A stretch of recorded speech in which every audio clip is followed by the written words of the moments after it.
from Dietrich parts, but from what I understand, it should be pretty easy.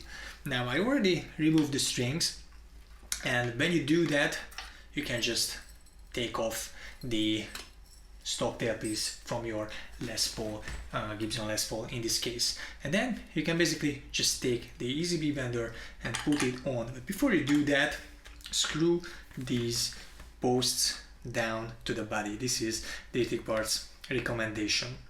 So screw those down to the body.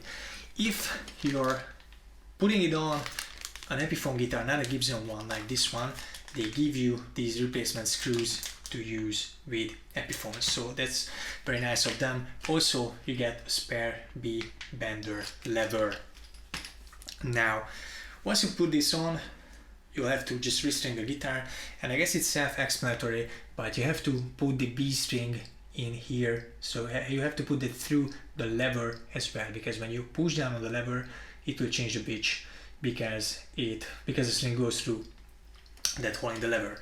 So I'm going to put this on now, I'm going to restring the guitar, and I'll be back. So now that I restrung the guitar, it is time to set up the interval the lever bends up to. It is quite common for B benders to be set up to bend a whole tone from B to C sharp.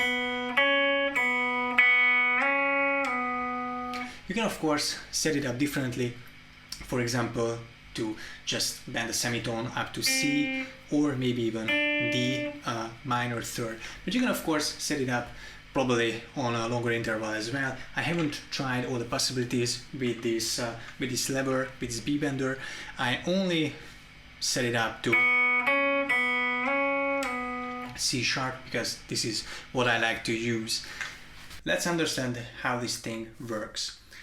Basically, you push down on this lever, which pulls on the B string that bends it up to the desired pitch. And the way you can set up that desired pitch is with this screw right here.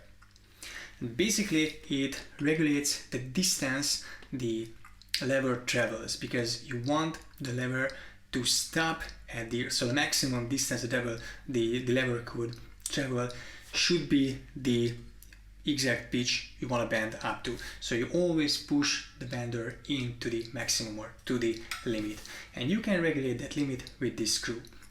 So for example, if you turn it clockwise, so you tighten the screw, the lever will have less distance to travel, and therefore it will only bend up to a lower pitch. So if you want to go up from B to C, then you would need to tighten the screw. On the other hand, if you loosen the screw, so turn it counterclockwise, that will enable the lever to travel a bigger distance, therefore the amount of bend will be higher or bigger as well.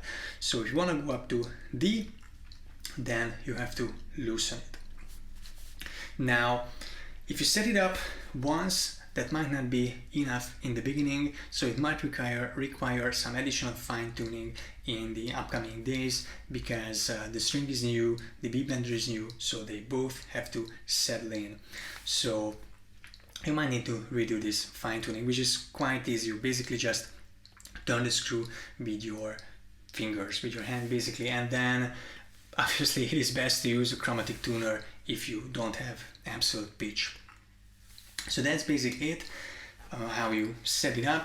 One more thing to note is that below this screw here, there is two washers by default, a rubber and a felt one.